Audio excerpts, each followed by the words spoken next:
Magandang hapon, Pilipinas. Narito ang latest sa ating panahon.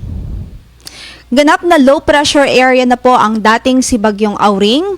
Ibig sabihin ho niyan, bahagya pang humina ang kanyang hangin at isang LPA na lamang sa ngayon. Sa huli nating datos ay namataan ng sentro nito sa layong 50 kilometers kanluran timog kanluran ng Legazpi City, Albay. So nasa karagatan ho yan ng Bicol. Nakakaapekto yan sa Kabikulan sa ngayon at ilang bahagi pa ng Southern Luzon. Yung mga pag-ulan nito, lalong-lalo na yung mga pag-ulan. Dahil nga po isang LPA na lamang siya ay nagpalabas na po ang Pag-asa ng final severe weather bulletin kaninang alas 2 ng hapon. Although patuloy nating pinapaalala na hindi ibig sabihin LPA na lamang ito ay hindi na po ito makakaapekto sa atin dahil kailangan po nating tandaan na maging ang LPA naaari pong makapagdulot ng mga pagbaha at pagkuho ng lupa dahil sa tuloy-tuloy na pag-ulan. Katulad na lamang ng kaso pong ito ni Auring na kung saan yung malalakas na pag-ulan ay concentrated ngayon sa malaking bahagi ng Bicol region at makakaapekto din huyan sa ilang bahagi ng Quezon, particular sa Southern Luzon, sa mga Southern Quezon sa mga susunod na oras. Kaya't iba yung pag-iingat pa rin ng ating iminumungkahi sa ating mga kababayan doon. Magantabay pa rin sa updates ng Pag-asa ukol sa nabanggit nating low pressure area. Itong LPA ay inaasahan ho natin magta-traverse sa Southern Luzon, papunta ho dito sa Southern Quezon, and then northern part of Romblon sa susunod na 24 oras. At may posibilidad din na dito na rin ho siya mag-dissipate o malusaw sa susunod na 24 oras. Kaya't magandabay pa rin ho tayo sa updates na ipapalabas ng Pag-asa.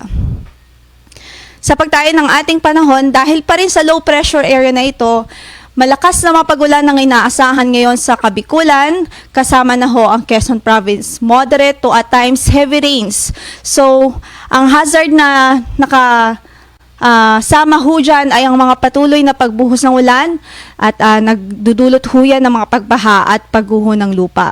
Samantala, dito naman sa natitirang bahagi pa ng Calabarzon, sa buong Mimaropa region, sa Metro Manila at Central Luzon, dito din sa atin sa Metro Manila, maulap ang papawirin natin at may mga mahihina hanggang sa katamtamang pagbuhos ng ulan.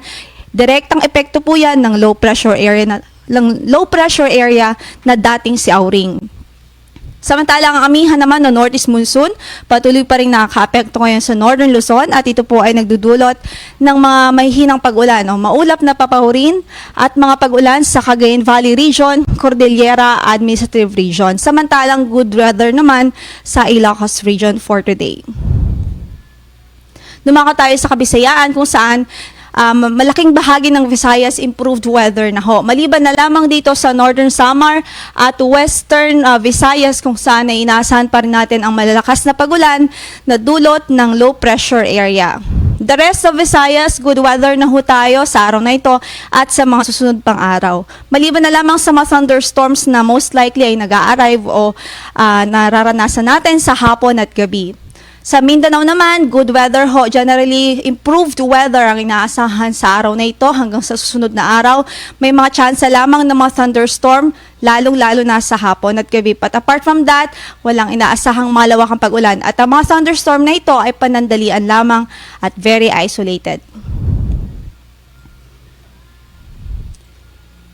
Sa gale warning naman ho natin, in effect pa rin ho ito sa eastern seaboard ng Southern Luzon at sa eastern seaboard ng Eastern Visayas dahil pa rin yan sa epektong itong low pressure area at maging sa surge ng Northeast Monsoon o amihan.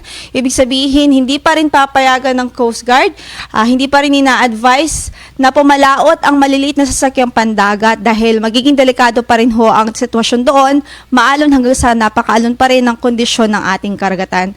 Lalong-lalo at ngayon may weather disturbance pa rin tayo na nakakaapekto sa Southern Luzon at sa ilang bahagi ng Visayas. Para sa ating weather outlook, in Metro Manila in the next 3 days, hanggang bukas pa ho itong mga pag-ulan na ito, mga pagpatak ng ulan, maulap pa rin tayo hanggang bukas. And then on Wednesday and Thursday, generally improved weather ho tayo dito sa Kamaynilaan. Samantala sa Baguio City, hanggang bukas din ay maulap doon na may mga pagpatak ng ulan dahil naman sa amihan na Northeast Monsoon. And then on Wednesday and Thursday, improved or slightly improved weather dahil may mga bahagyang maulap hanggang sa maulap na lamang ang ating papawirin doon. Sa Kabikulan naman, bukas hanggang sa Wednesday, malaki pa rin ang chance na maulap pa rin doon. Lalong-lalo na bukas, may mga pag-ulan pa rin sa Kabikulan, kaya iba yung pag-iingat pa rin. And on Wednesdays, may mga light to moderate rains pa rin tayong inaasahan dahil pa rin yan sa epekto ng mga weather disturbances na ito. Samantala, on Thursday ay 24 to 30 degrees Celsius ang magiging agwat ng ating temperatura. At improved weather naman, bahagyang mag-i-improve na ang ating panahon sa Thursday ho yan doon sa Legazpi City at sa natitirang bahagi pa ng Bicol. Sa Metro Cebu in the next 3 days, generally good weather tayo. Wala tayong inaasahang bagyo o LPA na makakaapekto sa Metro Cebu sa susunod na 3 araw. Habang sa Davao naman ay bahagyang maulap hanggang sa maulap lamang ang ating papawirin. May chance lamang ng thunderstorm in the afternoon or evening. 24 to 32 degrees Celsius ang maging agwat ng ating temperatura sa Davao City.